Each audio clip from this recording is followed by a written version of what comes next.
Hello guys, welcome back to another video. तो आज हम करने वाले हैं अल्कोहल फिनोल ईथर का पार्ट 6। हमने इसके बी पार्ट तक पढ़ लिया था, ठीक है। कहाँ तक पढ़ लिया था? इसके बी पार्ट तक कर लिया था हमने। अब इसका सी पार्ट क्या है? Dehydrogenation of alcohol. देखो, डी का मतलब होता है किसी चीज का निकालना। जब भी किसी चीज के शुरू में आ जाए ना डी, तो उसका मतलब क्या होता? किसी भी चीज का निकालना। क्या मतलब? किसी भी चीज का निकालना। लेकिन जो उसका आगे लिखा उस चीज को निकालेंगे। डी हाइड्रोजनेशन, हाइड्रोजनेशन का मतलब हाइड्रोजन गैस का निकालना, लिखा ना, रिमूवल ऑफ H2 गैस। तो डिहाइड्रोजनेशन ऑफ अल्कोहल। तो अल्कोहल का क्या करेंगे हम? डिहाइड्रोजनेशन। तो सबसे पहले देखो, primary alcohol on heating with copper metal at 573 kelvin temperature पे to form aldehyde by the removal of H2 gas. ये 1 डिग्री अल्कोहल है, प्राइमरी अल्कोहल है ये। इसका नाम क्या है? इथेनॉल। तो जब हम इसकी रिएक्शन कॉपर मेटल के साथ कराते हैं ना, किसके साथ? कॉपर मेटल के साथ। कितने टेम्परेचर पे? 573 केल्विन के टेम्परेचर पे। तो क्या बनता है हमारा? एल्डिहाइड बनता है। क्या बनता है? Aldehyde by removal of H2 gas. H2 gas निकलेगी। कैसे निकलेगी? देखो, तो यहां से निकल गई एक H, यहां से निकल गया एक H, यहां से निकल गया, तो H2 गैस निकल गई। बचा क्या? CH3। एक H यहां से निकल गया, तो यहां बचा CH, यहां बचा O। तो CH3 CHO। CHO कौन सा ग्रुप होता है? एल्डिहाइड होता है, बताया था। और दो उसका कार्बन का एल्डिहाइड को क्या कहते हैं? इथेनॉल। पहले कार्बन के एल्डिहाइड को कहते हैं formaldehyde, methanol, ethanol, propanol, butanol, ऐसा होता है, ठीक है। तो क्या बन गया हमारा? इथेनॉल हो गया। साथ में क्या निकल गई? H2 गैस, मतलब डिहाइड्रोजनेशन। डिहाइड्रोजनेशन हो गया ना, हाइड्रोजन गैस निकल गई। अब secondary alcohol change into ketone. Primary alcohol तो एल्डिहाइड बनाते हैं, secondary alcohol ketone by removal of H2 gas in the similar condition. यहां पे भी H2 गैस निकल गई, H2 गैस निकल गई यहां पे। 2 डिग्री अल्कोहल है ना, जुड़ा हुआ कार्बन, दो कार्बन से जुड़ा, तो इसका रिएक्शन करा दिया हमने कॉपर मेटल और 573 केल्विन, कॉपर मेटल 573 केल्विन, ठीक है। तो H2 गैस निकलेगी, एक H यहां से निकलेगा और एक H यहां से निकलेगा, निकल गया। क्या बचा यहां से? CH3 C double bond O, CH3 C double bond O, ये वाला CH3 लगा। तो क्या? तो प्राइमरी अल्कोहल क्या बनाते हैं? एल्डिहाइड। सेकेंडरी अल्कोहल क्या बनाते हैं? कीटोन। हाइड्रोजन क्या लिखते हैं? इसका नाम हम ये नहीं लिखते, इसका नाम हम ये नहीं लिखते, इसका नाम लिखते हैं हम, क्या लिखते हैं इसका नाम? Propanone died. केवल एक ऐसा एल्डिहाइड है ये वाला, केवल ये एक ऐसा कीटोन है जिसका नाम हम 2 पे है, 2 पे कीटोन ग्रुप है, लेकिन हम 2 पे नहीं लगाते, केवल पहले ही कीटोन है, केवल ऐसे कीटोन है। वरना अगर कोई दूसरा बना दूं ना, मैं ये बना दे मैंने, तो नंबरिंग करूं 1 2 3 4, तो ब्यूटन 2 ऑन, ये सही है। लेकिन इस पर 2 पे आने पर हम काउंट नहीं करते, इसका प्रोपेनॉल नहीं लिखा जाता। प्रोपेनॉल, हाँ, केवल एक ही एल्डिहाइड है, वो केवल एक ही कीटोन है जिसका नाम प्रोपेनॉल लिखा जाता है। आयु पैक के नाम से 2 पे आ रही है, लेकिन जिसका नाम हम प्रोपेनॉल लिखते हैं, ठीक है। क्या कीटोन साथ में क्या निकल गई? H2 gas. अब देखो, लेकिन प्राइमरी अल्कोहल में इथेनॉल बन गया, सेकेंडरी अल्कोहल में कीटोन बन गया, लेकिन टर्शियरी अल्कोहल में कुछ नहीं बनता। टर्शियरी अल्कोहल में ना तो एल्डिहाइड बनता ना कीटोन बनता, होता है क्या? देखो, but tertiary alcohol on heating with copper metal does not get hydrolyzed, does not get hydrogenated, does not get dehydrogenated। यहाँ पे जब टर्शियरी अल्कोहल है ना, देख 3 डिग्री अल्कोहल, जुड़ा हुआ कार्बन 3 कार्बन से जुड़ा, जब यहाँ पे हीटिंग कराते हैं ना किसके साथ? कॉपर मेटल के साथ 573 केल्विन में, तो यहाँ पे हाइड्रोजन गैस निकलती है, यहाँ पे डिहाइड्रोजनेशन नहीं होता, रिमूवल ऑफ H2 नहीं होता, डज नॉट गेट डिहाइड्रोजनेटेड, डिहाइड्रोजनेशन नहीं होता यहाँ पे। लेकिन क्या होता है यहाँ पे? यहाँ पे होता है डिहाइड्रेशन। डी का मतलब निकलना, हाइड्रेशन का मतलब पानी का। डी का मतलब निकलना, हाइड्रेशन का मतलब पानी का, पानी निकल गया। टू फॉर्म एल्कीन, क्या बनाता? एल्कीन। तो हमेशा ध्यान रखना, 3 डिग्री अल्कोहल कॉपर मेटल के साथ रिएक्ट करता किस टेम्परेचर पे? 573 केल्विन पे, तो क्या बनाता? डिहाइड्रेशन होता उसका, और क्या बनाता? Alkene. 3 degree alcohol copper metal 573 kelvin, तो क्या बनाया? एल्कीन बनागा। OH ग्रुप तो निकल गया OH ग्रुप। और एल्कीन बनाना तो यहाँ तो डबल बॉन्ड लगा दो, यहाँ डबल बॉन्ड लगा दो, यहाँ डबल बॉन्ड लगा दो, क्योंकि तीनों तरफ क्या है? बराबर हाइड्रोजन है। जहां पे कम, अगर तो इनमें से ऐसा होता है जहां पे कम हाइड्रोजन है तो हम वही लगाते हैं, जैसे यहाँ पे 2 होते हैं हाइड्रोजन तो वही लगा देते हैं, लेकिन तब तीनों तरफ क्या है? बराबर है, तो कहीं भी लगा दो। ये बन गया CH3 C, CH3 double bond CH2। इसका नाम कैसे लिखेंगे? 1 2 3, 2 पे मिथाइल प्रोपीन, 2 पे मिथाइल प्रोपीन, और क्या निकल गया हमारी? H2 निकल गया। तो डिहाइड्रेशन हो गया, डिहाइड्रेशन। और इन दोनों में क्या हुआ? डिहाइड्रोजनेशन। यहाँ पे हाइड्रोजन गैस निकली तो उसे डिहाइड्रोजनेशन, यहाँ पे वाटर निकला था, यहाँ पे डिहाइड्रेशन। तो ये है हमारा क्या? Dehydrogenation of alcohol. अल्कोहल से अगर जो हमें क्या बनाना हो, एल्डिहाइड बनाना हो या कीटोन बनाना हो, तो इस तरीके से रिएक्शन करा दो, ठीक है। तो अब क्या है? Test to distinguish alcohol. अब पता कैसे लगाएंगे कि 1 डिग्री अल्कोहल है, 2 डिग्री अल्कोहल है, 3 डिग्री अल्कोहल है, इसका क्या कराएंगे? हम टेस्ट कराएंगे। क्या कराएंगे? टेस्ट। तो पहला टेस्ट देखो क्या है, पहले ल्यूकास टेस्ट। क्या है पहला टेस्ट?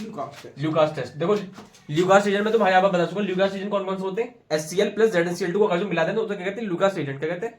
Lucas reagent. पहले लेकिन हेरोइन में भी पढ़ाया था, ये ल्यूकास रीजन थे। अब मैं एक बार पहले बता दूंगा, अब एक बार और बता दिए क्या है ये ल्यूकास रीजन है। तो primary, secondary, tertiary alcohol are distinguished by Lucas test. तो ल्यूकास टेस्ट के द्वारा से ना तुम क्या कर सकते हो कि ये प्राइमरी है, ये सेकेंडरी है, टर्शियरी, तुम अलग अलग कर सकते हो अल्कोहल को। कैसे करोगे? मान लो एक तरफ प्राइमरी अल्कोहल है, एक तरफ सेकेंडरी अल्कोहल है, एक तरफ क्या है? टर्शियरी अल्कोहल है।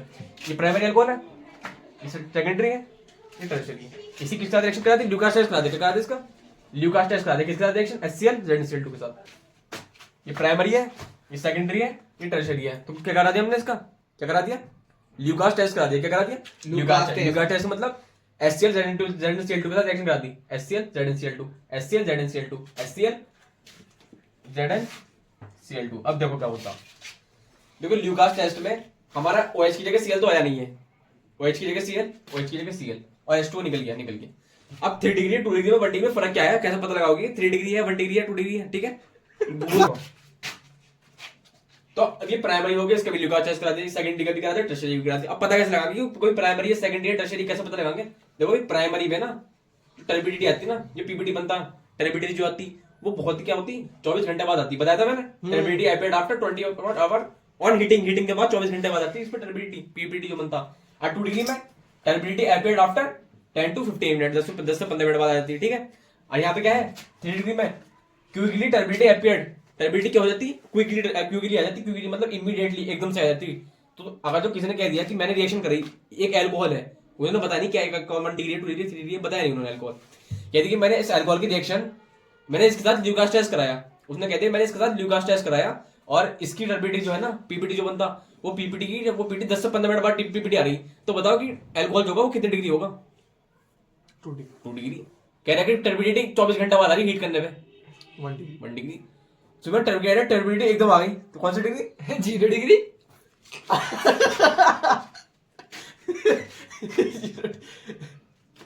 अब कौन सी डिग्री? 1 डिग्री, 2 डिग्री, 3 डिग्री एकदम आ गई। हाँ, इलेक्ट्रिसिटी के साथ। कौन सी डिग्री? अबे टर्बिडिटी एकदम आ गई, तो कौन सी डिग्री है वो? 1 डिग्री, 2 डिग्री, 3 डिग्री है? 3 डिग्री है। कैसे एकदम आ गई? 3 डिग्री में एकदम आ जाती है लिखा। हाँ वो एकदम गिरे। तो क्या कर दिया था? इलेक्ट्रिसिटी। देखो ये हो गया पहला टेस्ट। अगर तुम्हें 1 डिग्री 2 डिग्री 3 डिग्री को अलग अलग करना हो तो हो गया पहला टेस्ट। कौन सा टेस्ट? पहला ल्यूकास टेस्ट। इसमें तुम अलग अलग करते हो 1 डिग्री अल्कोहल को, 2 डिग्री अल्कोहल को, 3 डिग्री अल्कोहल। अब क्या है? Iodoform test. क्या है? आयोडोफॉर्म होता ये CH आयोडोफॉर्म तो बहुत इंपॉर्टेंट है। I3। क्या है? CHI3। क्या है? CHI3। जैसे कि क्लोरोफॉर्म होता है CHCl3, ये होता है क्लोरोफॉर्म। क्या होता है? क्लोरोफॉर्म। जब CH4 होता है ना, CH4 में से 3 हाइड्रोजन निकाल दो तो बचे CH बचा, फिर 3 उसके 3 हाइड्रोजन निकाले, उससे जगह लगा दो 3 क्लोरीन लगा दो, तो क्या होता है? ये क्लोरोफॉर्म। अब Cl में लगा के क्या लगा दो? 3 I लगा दो, आयोडोफॉर्म।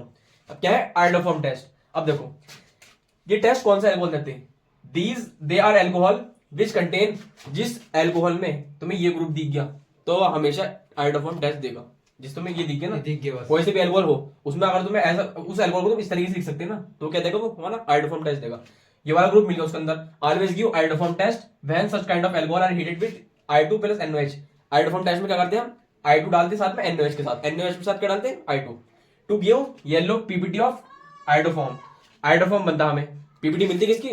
आयोडोफॉर्म की। अगर जो हमें पीपीटी मिल गई इसका मतलब उसने आयोडोफॉर्म टेस्ट दिया, पीपीटी नहीं मिली इसका मतलब उसने आयोडोफॉर्म टेस्ट नहीं दिया।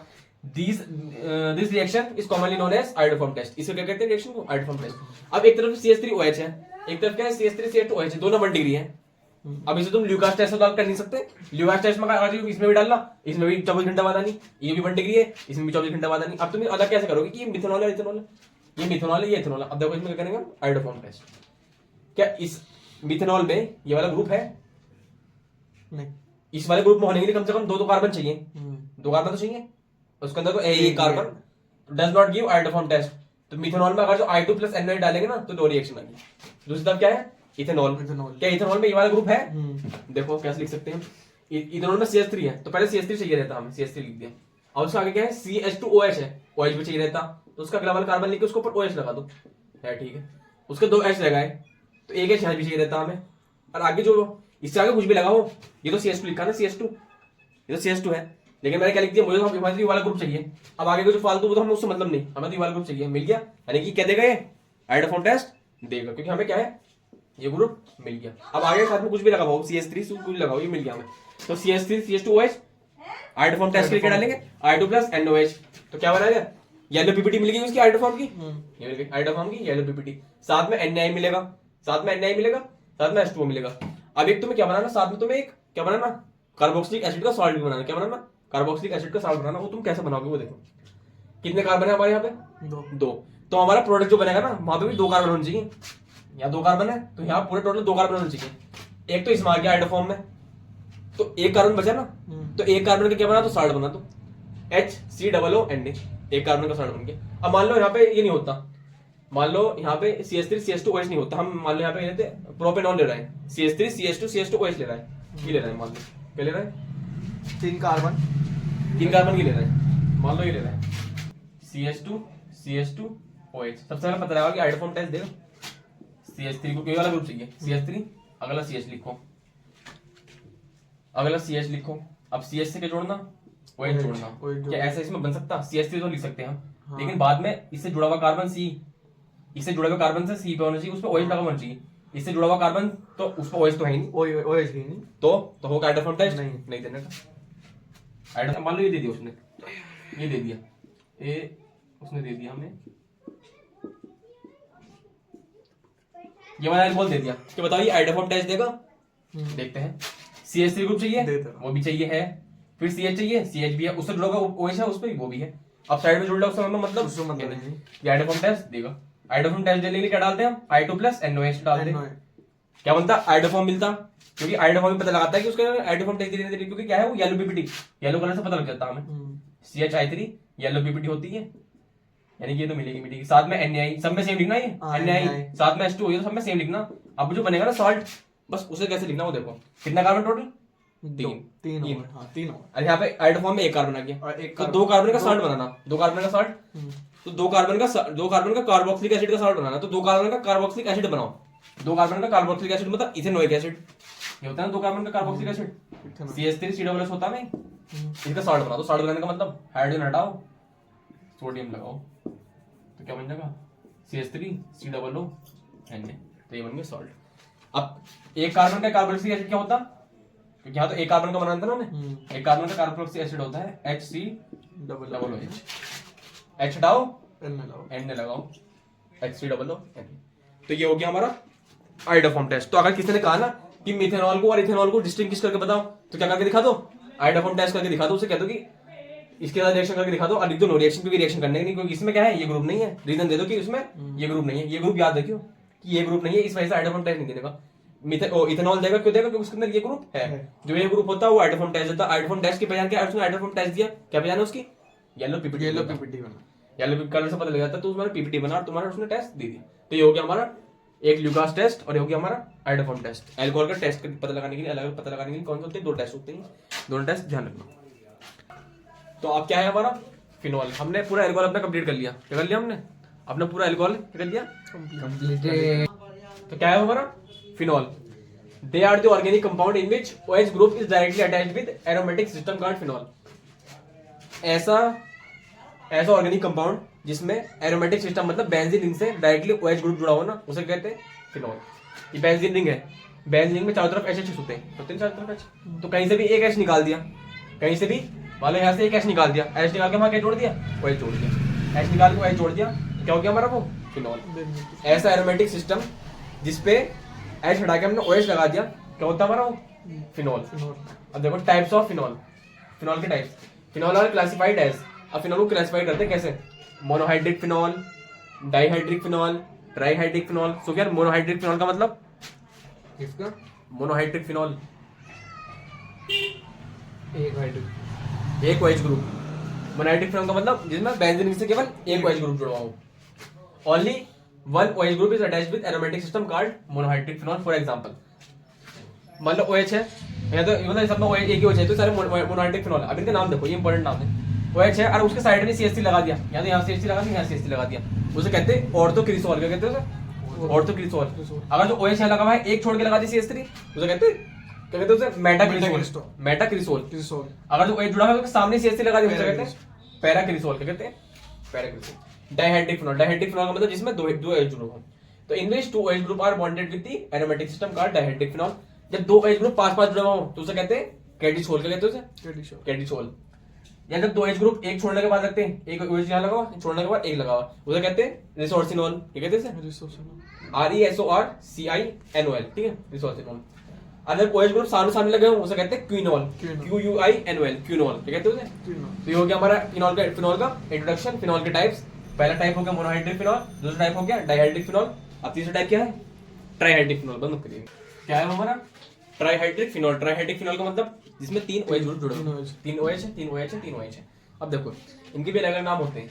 जब तीनों OH साथ साथ में हो, जब तीनों OH साथ साथ साथ में हो तो उसका नाम क्या होता, पायरोगेलोल। पायरोगेलोल, ठीक है, नाम याद कर लियो ताकि कर दो एमसीक्यू में आ जाएगा ना, तो वैसे लिख लिया। जब तीन OH साथ में हो पायरोगेलोल, जब 2 OH साथ में हो और तीसरा OH एक छोड़ने के बाद लगा हो उसका नाम है हाइड्रोक्सी क्विनोल। हाइड्रोक्सी क्विनोल। क्विनोल। देखो कैसा नाम लिखा गया, यो OH सामने सामने लगनी, OH सामने सामने लगनी, बस एक OH जो है ना फालतू को साइड लगा हुआ, मतलब इसमें अगर जो OH साइड लगा दी ना तो ये बन जाता। तो क्या है, क्विनोल तो इसका नाम है, क्विनोल तो ये आ गया, बस एक OH लगा दिया। OH की वजह से जब OH सफिक्स में यूज होता है उसे कहते हैं हाइड्रोक्सी, और जब OH बाद में यूज होता है कहते हैं ऑल, जब पहले यूज होता है हाइड्रोक्सी, तो इस वजह से आ गया हाइड्रोक्सी क्विनोल। हाइड्रोक्सी क्विनोल। जब OH ग्रुप एक एक गैप की छोड़ा हुआ, एक गैप के बाद OH, एक गैप के बाद OH, उसे कहते हैं फ्लोरोग्लूकेनोल। क्या कहते हैं, फ्लोरोग्लूकेनोल। PHLORO, फ्लोरोग्लूकेनोल, ग्लूकीनोल। जब क्लोरो होता है ना, क्लोरो का शेड आएगा, P लगा दो, फ्लोरो साथ में ग्लूकीनोल, ठीक है। तो ये हो गया हमारा क्लासिफिकेशन, अल्कोहल का इंट्रोडक्शन, साथ में उसका क्लासिफिकेशन, प्राइमरी वो मोनोहाइड्रिक फिनॉल, डाइहाइड्रिक फिनॉल और trihydric phenol. IUPAC of phenol, phenol की IUPAC, फिनॉल का नाम कैसे लिखते हैं। तो क्या है, प्रीफिक्स फॉर्म क्या होते हैं, हाइड्रोजन क्या इस्तेमाल करते हैं, हाइड्रोक्सी। प्रीफिक्स फॉर्म क्या इस्तेमाल करते हैं, क्या करते हैं, प्रीफिक्स फॉर्म इस्तेमाल हाइड्रोक्सी, क्या करते हैं हाइड्रोक्सी। सफिक्स फॉर्म क्या इस्तेमाल करते हैं, ऑल। जैसे अल्कोहल में करते थे ना, ऐसे यहाँ प्रीफिक्स फॉर्म हाइड्रोक्सी, यहाँ सफिक्स फॉर्म क्या है, ऑल। जैसे कि ये है OH लगा दिया यहाँ पे, अब इसका नाम कैसे लिखोगे, कोई से भी OH को मान लो, 1 2 3 4 5, ठीक है। पहले बेंजीन लिखोगे, बेंजीन, ये पूरी बेंजीन है, फिर डैश लगाओगे, फिर 1 और 2 पे क्या है, 1, 2 डाई ऑल, क्योंकि 2 OH ग्रुप है। ऐसे यहाँ पे 1 2 3 4, तो बेंजीन 1, 2, 4 ट्राई ऑल। तो इस तरीके से क्या लिख सकते हैं हम, आईयूपैक नेम। आईयूपैक नेम का मैंने इंडेक्स क्वेश्चन कराया था, फिनॉल के भी नाम कवर कर दिए थे मैंने, ईथर के नाम भी कवर कर दिए, सबके आईयूपैक नेम मैंने कवर कर दिए थे, पहले लेक्चर दूसरे लेक्चर में कवर कर दिए थे। अब क्या है, प्रिपरेशन ऑफ फिनॉल। फिनॉल कैसे बनता, तो phenol is prepared by following method. Phenol जो है उनके बहुत सारे मेथड होते हैं प्रिपेयर करने के। सबसे पहले मेथड देखो क्या है, सबसे पहले मेथड क्या है, फ्रॉम बेंजीन डाइएजोनियम सॉल्ट। सबसे पहले BDC से बनाते हैं हम, तो BDC का क्या करते हैं हम, benzene diazonium salt is boiled with water to form phenol. ये एनिलीन है, एनिलीन है, एनिलीन की reaction Na2 plus HCl 0.5 degree Celsius में कराते हैं, BDC बन जाता है। कितनी बार बता चुका, बहुत बार। N2Cl होता है ये, N2Cl, N पे प्लस और यहाँ पे Cl पे माइनस। तो अगर जो BDC का H2O की प्रेजेंस में क्या करते हैं, बॉइल करते हैं, वाटर की प्रेजेंस में, वाटर में बॉइल करते हैं किसे, BDC को, तो क्या बन जाता है हमारा, पूरा हट जाएगा, क्या बन जाएगा, OH लग जाएगा, फिनॉल बन जाएगा। ये होगी हमारी पहली प्रिपरेशन BDC से अगर जो क्या बनाना हो, BDC से अगर जो फिनॉल, BDC से अगर जो फिनॉल बनाना हो तो क्या कर दो, वाटर में डाल के कर दो, उसे बॉइल कर दो, हमारा क्या बन जाएगा, फिनॉल बन जाएगा। पहला मेथड देख लिया, BDC से प्रिपरेशन देख लिया हमने फिनॉल की। अब क्या है हमारा, फ्रॉम बेंजीन सल्फोनिलिक एसिड। अब किससे प्रिपरेशन देखेंगे हम, अब बनाएंगे हम बेंजीन से फिनॉल कैसे बनाना, या फिर बेंजीन सल्फोनिलिक एसिड से कैसे क्या बनाना, फिनॉल बनाना। देखो H2SO7 क्या होता है हमारा, ओलियम होता है, क्या होता है, ओलियम। क्या कहते हैं इसे, ओलियम। H2SO7 ओलियम, या फिर इसका दूसरा नाम क्या है, फ्यूमिंग H2SO4। ये बेंजीन है, बेंजीन क्या करा है, सल्फोनेशन बताया था मैंने, जब H2SO4 सल्फोनेशन कराते हैं SO3H ग्रुप लग जाता था, बताया था। नाइट्रेशन में HNO3 से रिएक्शन कराते थे, NO2 ग्रुप लग जाता था। सल्फोनेशन में SO3H ग्रुप लग जाता था, SO3H ग्रुप लग गया। सल्फोनेशन किससे कराते थे, H2SO4 से। नाइट्रेशन HNO3 H2SO4 साथ में, सल्फोनेशन H2SO4, दोनों H2SO4 से कराते थे सल्फोनेशन, क्योंकि सल्फोनेशन SO3H लग गया। अब क्या कराएंगे, इसकी NaOH से रिएक्शन कराएंगे, किसके साथ, NaOH की रिएक्शन के साथ कराएंगे। जब NaOH के साथ इसकी रिएक्शन कराएंगे ना, तो यहाँ से H हट जाएगा और Na कहाँ जुड़ जाएगा, यहाँ पे जुड़ जाएगा, और क्या निकल जाएगा साथ में, H यहाँ से निकल गया, और यहाँ का OH निकल गया। HOH क्या होता है, H2O। क्या निकल गया? H2 निकल गया। तो SO3 H की जगह क्या आ गया? N आ गया, SO3 Na। इसे क्या कहते हैं? Sodium benzene sulphonate. क्या कहते हैं? सोडियम बेंजीन SO3 को सल्फोनेट। अब इसकी रिएक्शन फिर से NOH के साथ करेंगे, फिर से NOH के साथ रिएक्शन करेंगे तो क्या बनेगा? क्या निकल जाएगा? यहाँ से Na2SO4 निकल जाएगा, एक Na Na2, साथ में क्या निकल जाएगा? SO4 निकल जाएगा, Na2SO3 Na2 एक Na यहाँ से निकलेगा, एक Na यहाँ से निकलेगा, Na2 और SO3 यहाँ से निकल जाएगा। तो ये निकल जाएगा, बचेगा क्या यहाँ से? ये तो पूरा निकल गया। क्या बचा यहाँ से? ONA बचा। क्या बचा? ONA। अब हमेशा ध्यान रखना, ONA का जब भी कराते हैं एसिडिफिकेशन, क्या कराते हैं? एसिडिफिकेशन। एसिडिफिकेशन मतलब H+। H+ का मैंने बताया था, H+ का मतलब एसिड। जब भी इसका एसिडिफिकेशन कराते हैं ना तो क्या बन जाता?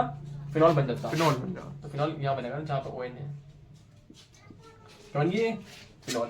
ONA का एसिडिफिकेशन कराते हैं ना, क्या बन जाता? फिनॉल। एक बार देख यहाँ पे, ONA का एसिडिफिकेशन कराते हैं, यहाँ भी क्या बन गया। अब दूसरा प्रोसेस देखो, क्या है दूसरा प्रोसेस हमारा? क्या है दूसरा प्रोसेस? By DOS process. क्या है? DOS process. डॉस प्रोसेस मैं पहले भी पढ़ा चुका, बाई डॉस प्रोसेस। तो phenol is prepared by chlorobenzene at high temperature and pressure. Phenol को क्लोरोबेंजीन से भी बनाया जा सकता है हाई टेम्परेचर और प्रेशर पे। क्लोरोबेंजीन की रिएक्शन NaOH के साथ कराते हैं किस टेम्परेचर पे? 600 ATM 323 केल्विन। तो क्या बन जाता? Cl हट के यहाँ से ONA बन जाएगा। इसका एसिडिफिकेशन कराते हैं, जैसे यहाँ एसिडिफिकेशन कराया था, क्या बन जाता? ONA की जगह OH आ जाता, H+ एसिडिफिकेशन। जैसे कहता है सोडियम फिनॉक्साइड आया, क्या बन जाएगा? H+ से एडिफिकेशन कराया, क्या बन गया? OH बन गया फिनॉल। तो फिनॉल की पहली प्रिपरेशन फ्रॉम BDC, दूसरी प्रिपरेशन फ्रॉम बेंजीन, या तो इससे बेंजीन से बना लो, बेंजीन सल्फोनिलिक एसिड। यह है बेंजीन सल्फोनिलिक एसिड। अगर तुमने ये दे रखा तो डायरेक्ट यहाँ से स्टार्ट कर दो। उन्होंने बेंजीन दे रखा तो बेंजीन पहले सल्फोनेशन करा लो, ये बना लो।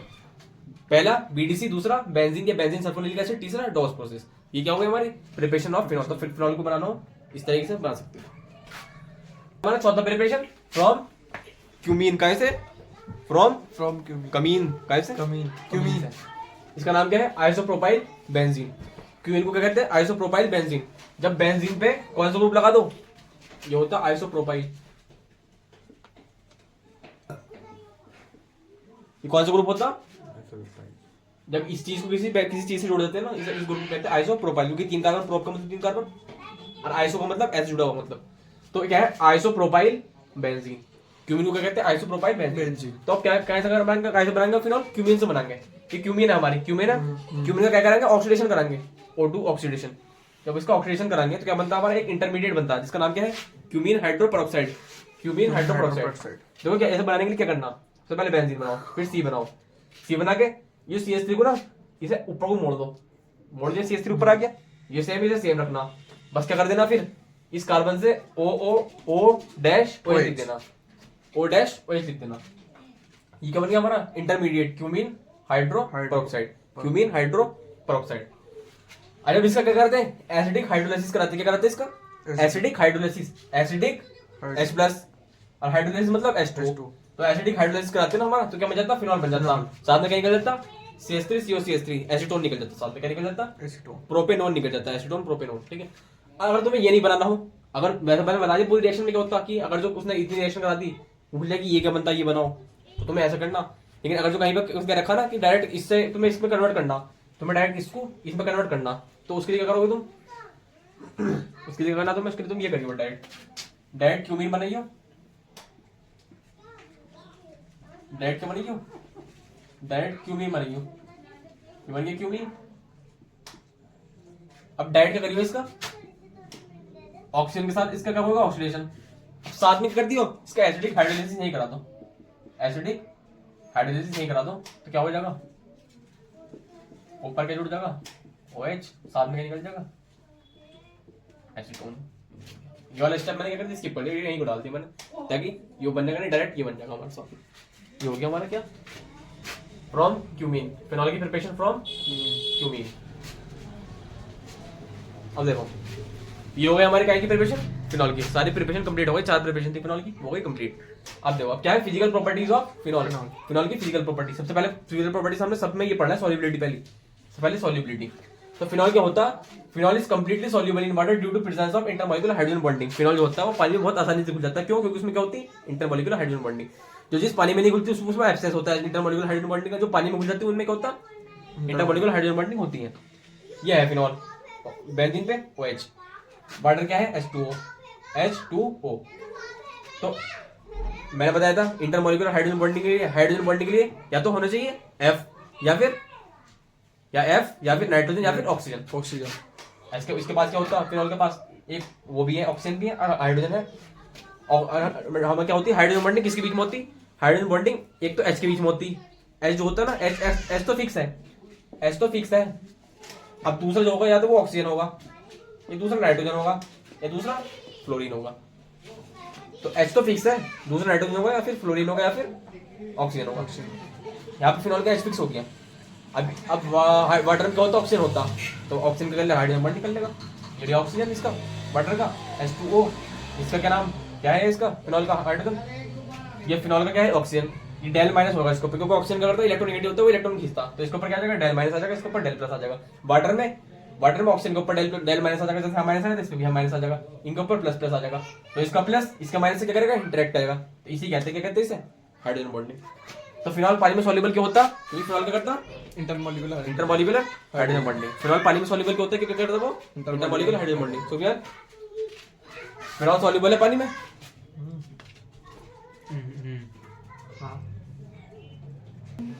अब क्या है हमारा, पहला सॉल्युबिलिटी पढ़ लिया हमने, अब क्या हमारा बॉइलिंग पॉइंट क्या है, बॉइलिंग पॉइंट। तो comparatively phenol are having higher boiling point due to presence of intermolecular hydrogen bonding between molecules of phenol. अब फिनॉल के जो होता है ना, इनका क्या होता है बॉइलिंग पॉइंट भी क्या होता है ज्यादा होता है, क्या होता है इनका बॉइलिंग पॉइंट भी ज्यादा होता है। ये क्या है फिनॉल है OH है, फिनॉल पे OH है, फिनॉल पे OH है। अब हाइड्रोजन तो फिक्स होता, अब इंटरमॉलिक्यूलर हाइड्रोजन बॉन्डिंग किसके बीच में होती है, हाइड्रोजन फिक्स होता, ऑक्सीजन नाइट्रोजन फ्लोरीन।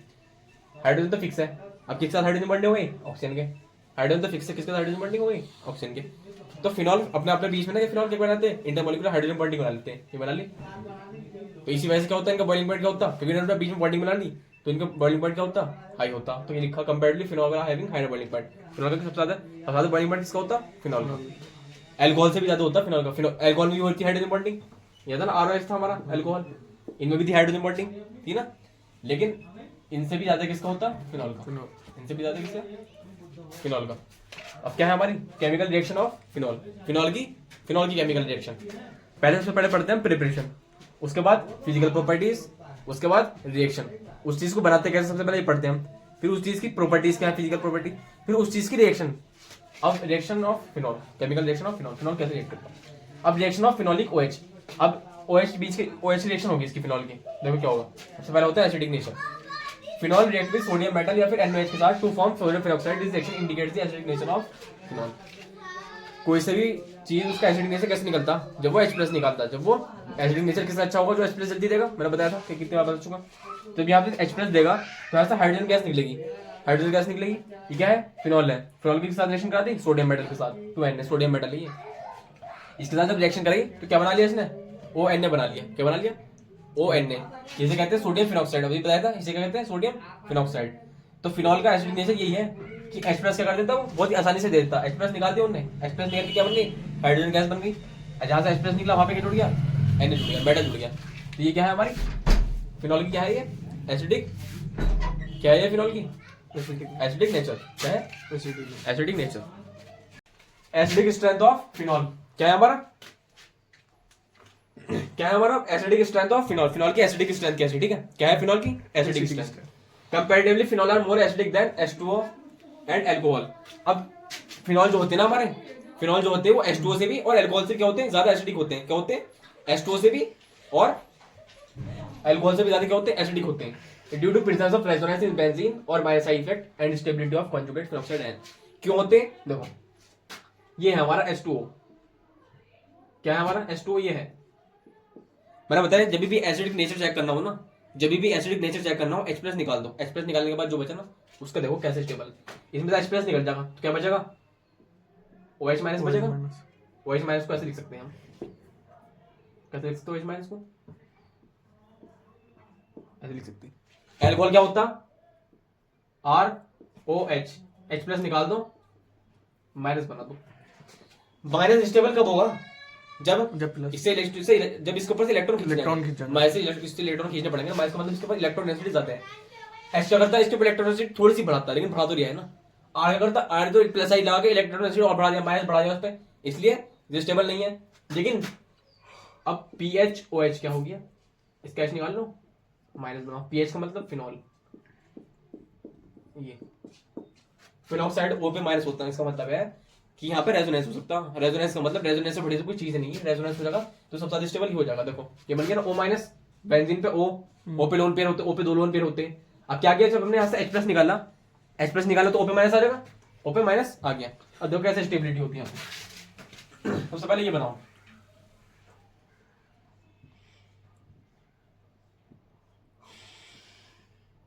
ये नहीं हमारा O, ये तमीज से बॉन्ड से दिखाओ जरा। O पे माइनस है और ऑक्सीजन के पास 2 लोन पेयर होते हैं, एक लोन पेयर और होता, हमें दिखाने की जरूरत नहीं, एक लोन पेयर और होता। देखो रेजोनेंस कैसे काम करती है। सबसे पहले माइनस को कहाँ उतारो, इस पर उतार दो। जब माइनस को इस पर उतारोगे डबल बॉन्ड आ जाएगा, ये वाला डबल बॉन्ड का माइनस बना दो। डबल बॉन्ड को मैं ऐसे ले जाना ना, तो इसका मतलब क्या बन जाएगा, माइनस बन जाएगा। क्या होगा,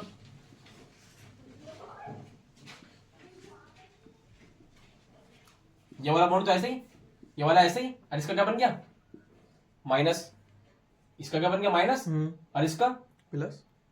ऑक्सीजन, ये जब माइनस इस पे उतरा तो क्या हो गया, डबल बॉन्ड हो गया। हाँ, डबल बॉन्ड हो जाएगा। उसका एक लोन पेयर उसके पास है, ये देखिए इसका माइनस हट गया क्योंकि इसके डबल बॉन्ड बना लिया इसने। अब क्या होगा, ये माइनस यहाँ उतरेगा तो डबल बॉन्ड बन जाएगा, और ये डबल बॉन्ड यहाँ पे आ जाएगा तो क्या बन जाएगा, माइनस बन जाएगा। कैसा होगा फिर ये यहाँ पे आ जाएगा माइनस, माइनस आ गया, ये माइनस यहाँ पे उतरना क्या बन जाएगा, डबल बॉन्ड। अरे ये तो ऐसा कैसे, तो यहाँ पे भी कुछ छेड़छाड़ हुआ नहीं, यहाँ पे भी कुछ छेड़छाड़ हुआ नहीं, तो ये ऐसा का ऐसा ही। अब क्या होगा, माइनस यहाँ उतरेगा और ये माइनस यहाँ बन जाएगा, ऐसे होगा।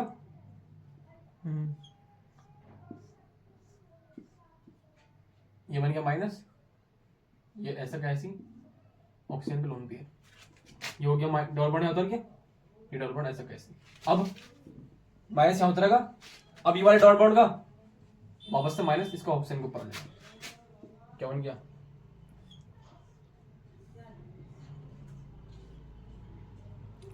यहाँ पे डबल बॉन्ड उतर गया, ऐसा कैसे, ऐसा कैसे। यहाँ पे एक बॉन्ड बचेगा, 2 बॉन्ड थे ना, एक बॉन्ड बचेगा, ऑक्सीजन पे क्या आ जाएगा, माइनस, क्योंकि बॉन्ड का चलेगा वापस से ऑक्सीजन पे चलेगा, इसका लोन भी ऐसे। ये देखो इसी चीज को क्या कहते हैं, इसी चीज को क्या कहते हैं, रेजोनेंस। और ये सारे के सारे क्या है, इसका रेजोनेटिंग स्ट्रक्चर, क्या है इसका, रेजोनेटिंग। तो इसी वजह से क्या होता, फिनॉक्साइड आयन क्या होता है, ज्यादा स्टेबल होता। इसी वजह से क्या होता है, फिनॉक्साइड आयन ज्यादा स्टेबल होता। इसी वजह से फिनॉल क्या है, ज्यादा एसिडिक। इसी वजह से फिनॉल क्या है, ज्यादा एसिडिक। अब इसमें थोड़ा ना हो जाएगा ये रेजोनेंस, इसमें थोड़ा ना हो जाएगा ये रेजोनेंस, फिनॉल में तो हो जाएगा, PHO में तो हो जाएगा, हो गया रेजोनेंस। क्या हो गया सारे इसके रेजोनेटिंग स्ट्रक्चर। आने होना चाहिए कोई कहता है कि draw the resonating structure of phenoxide ion, तो मैं ये बनाना होंगे, बस माइनस को घुमाते रहना, इसका मतलब हो गया रेजोनेंस। तो एसिडिक स्ट्रेंथ फिनॉल क्या होगी, फिनॉल की ज्यादा क्या होती है, क्योंकि उसमें क्या होता है, रेजोनेंस। क्या होता है, रेजोनेंस। अब क्या हमारा इफेक्ट है सब्स्टिट्यूएंट और एसिडिक नेचर ऑफ फिनॉल। अब अगर जो फिनॉल है हमारा, फिनॉल से हमने कोई ऐसा ग्रुप जोड़ दिया तो उसका इफेक्ट क्या पड़ेगा हमारे, उसका एसिडिक स्ट्रेंथ पे इधर इफेक्ट क्या पड़ेगा, the acidic nature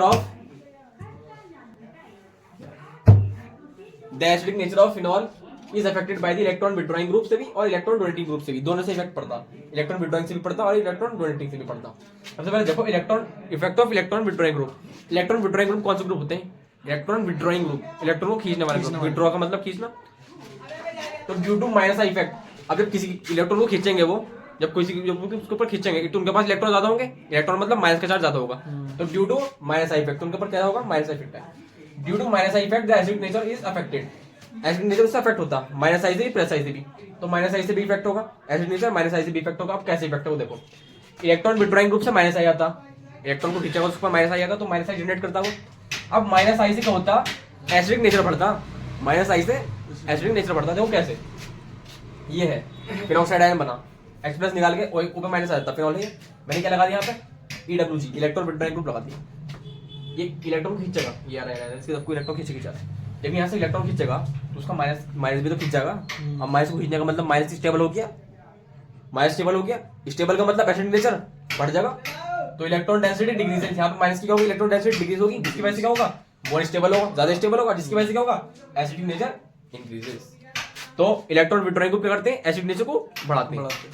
acid group कौन कौन से, वो इलेक्ट्रॉन विड्रॉइंग ग्रुप कौन कौन से ग्रुप है, नाइट्रो ग्रुप, एल्डिहाइड भी है, एसिड भी है, साइनाइड भी है और हेलोजन भी है, FCl भी है, कुछ भी हो सकता है। अब मान लो ये है फिनॉल हमारा, फिनॉल उस पर NO2 लगा दिया हमने, इधर पैरा पे NO2 लगा दिया, इधर कुछ नहीं लगाया, इसमें इधर मेटा पे NO2 लगा दिया, इधर ऑर्थो पे NO2 लगा।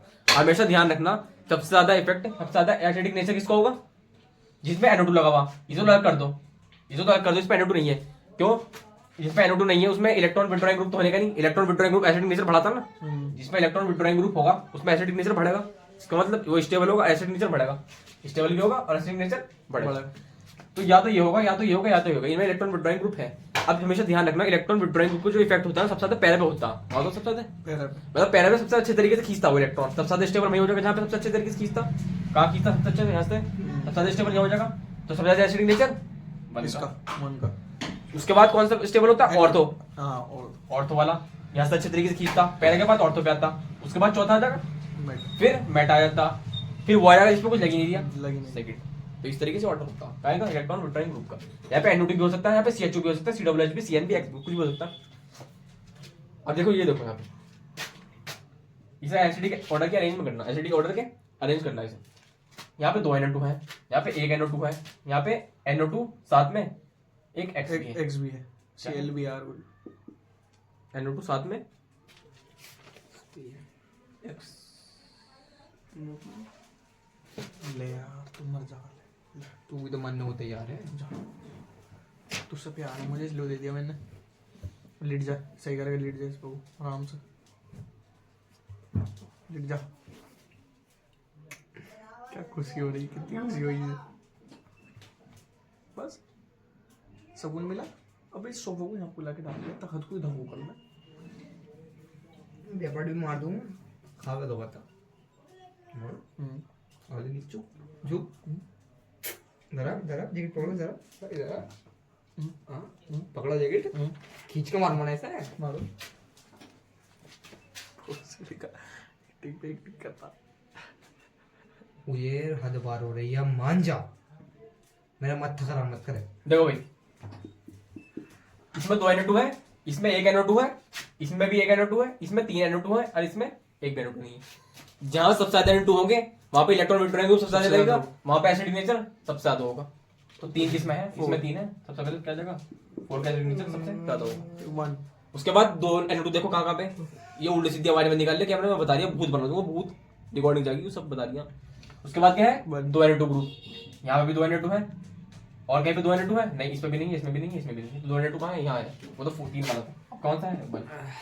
अब इसमें NO2 है 1, इसमें NO2 है 1, इसमें NO2 नहीं है, थर्ड आगा क्यों, थर्ड पैरा का इफेक्ट सबसे ज्यादा। अजी सुनो, लोगों तो सही भोसड़ी की अजी क्या है, सुन लो, अरे सुन, अरे ये 1 2 3 सही, चलो कंटिन्यू करो। अब क्या है थर्ड के बाद क्या आएगा, ऑटोमेटिकली सेकंड आएगा, ऑर्थो वाला बचा क्या, फिफ्थ ग्रुप नहीं लगा ये। अब देखो अब क्या है इफेक्ट ऑफ ERG मतलब electron releasing group, electron releasing करो, रिलीजिंग ग्रुप रिलीज करना मतलब अपने उसके ऊपर क्या आएगा प्लस आई, तो इलेक्ट्रॉन रिलीजिंग ग्रुप का मतलब भोसड़ा बना दूंगा तेरा, क्या उसके चिपक रही है गाना मारेगा इसकी, इसके ऊपर काय में चिपक रही है तू, वहां से यहाँ तक उठ गया, इसको कुछ चिपक रही है, इसको या पूरा बैठ रही है, अजी अजी कुछ चिपक रही है इसको, अरे अजी अजी क्यों कर रही है,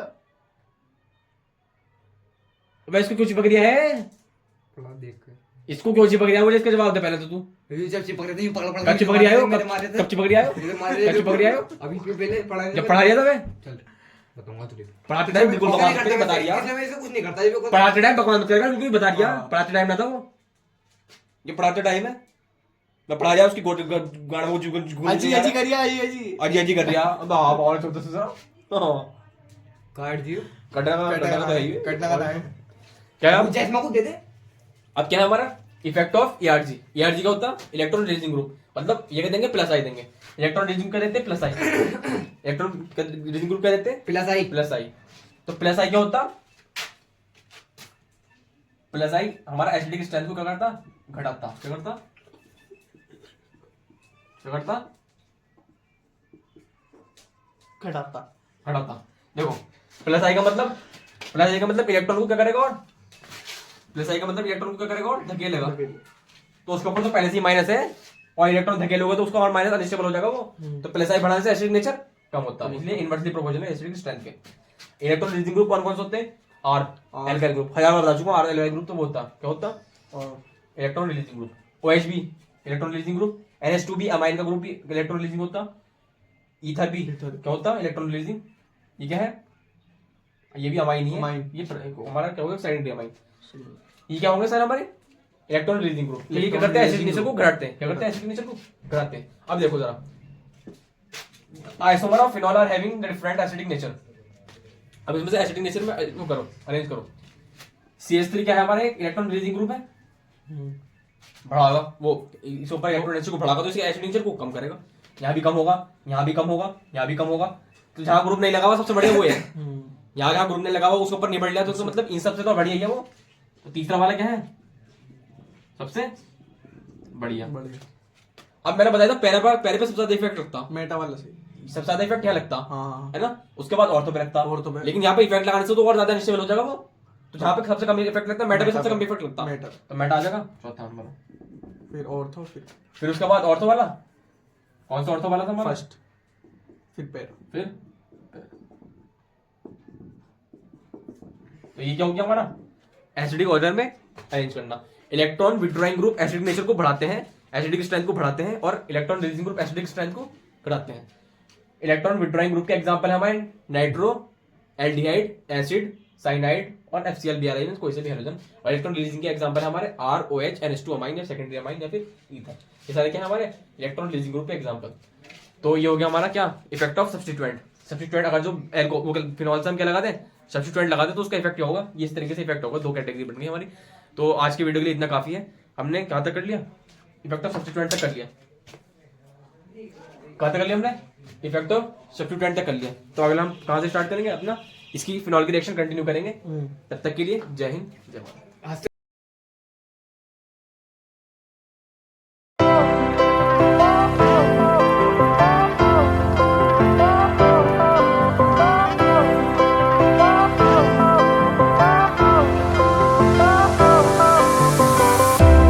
Fire went out, lights went